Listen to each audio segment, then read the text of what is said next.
Lunes 11 de enero del 2021. Muy buenas tardes, queridos estudiantes. Nos encontramos en una nueva clase de la asignatura de ECA, Educación Cultural y Artística.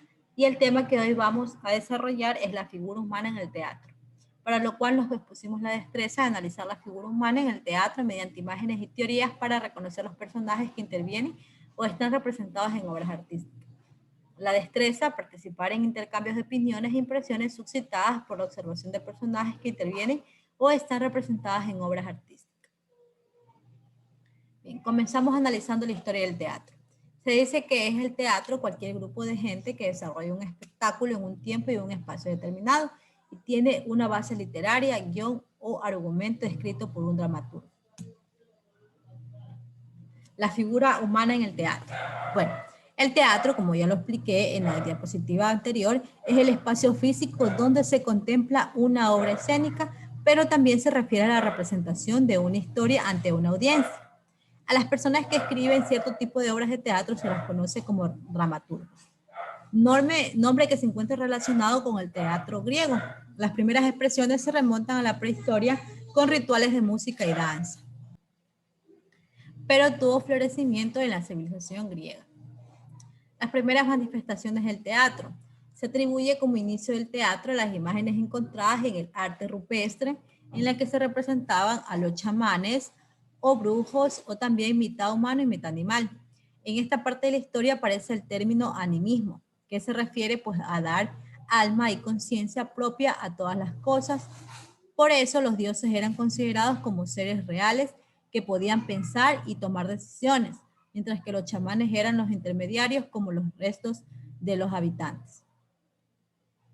En esta imagen podemos observar un ser antropomorfo que se mezcla con rasgos de los pies, como se puede observar en la imagen, que tiene partes animales que podrían ser bien de oso, de caballo, de ciervo, de bisonte o de búho.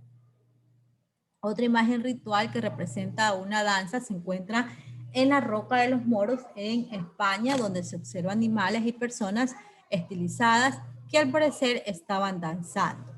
En otras civilizaciones de la antigüedad se utilizó el teatro como fines morales, religiosos y políticos. Con el tiempo fueron desarrollando la técnica, como en el caso de Mesopotamia, en donde ya contaban con las escrituras y lograron crear el primer texto para ser representado. Es decir, aquí ya se comenzaron a desarrollar y a crear los guiones para poder desarrollar más adelante el teatro.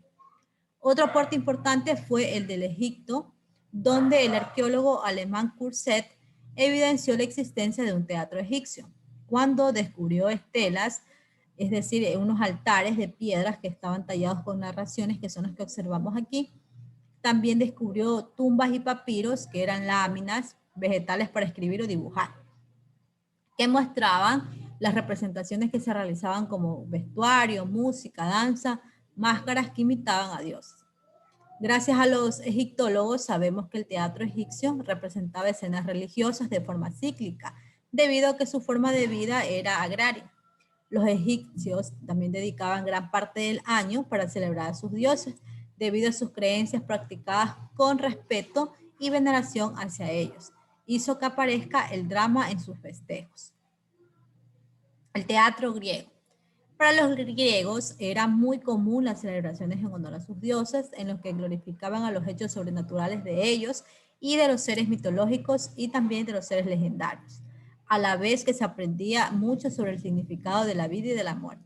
En el teatro se representaban estas antiguas historias como moralejas y enseñanzas entrelazadas que instruían a los espectadores sobre la lealtad a los dioses, a la familia y al gobierno. Una característica muy básica de este teatro griego era que los actores eran solamente hombres y que al hacer sus personajes utilizaban máscaras. Estas máscaras les permitían expandir la voz, es decir, hacer su voz más acústica. Cuando representaban a los dioses debían verse un poco más altos, para lo que usaban zapatos especiales con grandes suelas y se realizaban inmensos peinados, como se observa en esta imagen, para que los hiciera parecer más altos. Aquí en esta imagen también podemos observar otra máscara, la cual es la máscara del dios Dionisio. En Grecia también se articula el teatro con la poesía, la música y la filosofía, razón por la que se determina que la tragedia griega se originó en la música coral, que contenía recitaciones y representaciones religiosas. El corifero, que era aquella persona que manejaba el grupo del coro o dirigía, él era el encargado de imitar a otra persona bailando y cantando a la vez. Los miembros del coro representaban a las colectividades, es decir, a la gente del pueblo, mientras que el corifeo encarnaba a un individuo o a un dios. Fue entonces que el filósofo griego Aristóteles explicó que el teatro surge como un corifeo. Deja de cantar y comienza a recitar. Luego el corifeo interactúa con otro corifeo de manera que nacen los actores. Así también como la tragedia se originó en la poesía, la comedia griega lo hizo en la música, con el coro de los sátiros. Los seres mitológicos sátiros, que eran los que observamos en esta imagen, quienes eran mitad hombres y mitad macho, cabrío, peludo y con cuernos, como se observa en las imágenes, eran quienes veneraban al dios Dionisio, porque representaban las fuerzas instintivas y irracionales. Por eso los miembros de este coro se cubrían completamente el rostro con máscaras que tenían cuernos de cabra. El origen coral del teatro supervivió gracias a la comunicación por transmisión oral, ya que originalmente eran cantadas y luego pasaron a ser representadas en el teatro. Es decir, que antes de que se dé teatro, estas obras se las cantaba y luego pues pasaron a ser expuestas en un teatro en forma de actuación. Para el filósofo griego Aristóteles, el teatro tenía un gran valor moral, por 3 razones.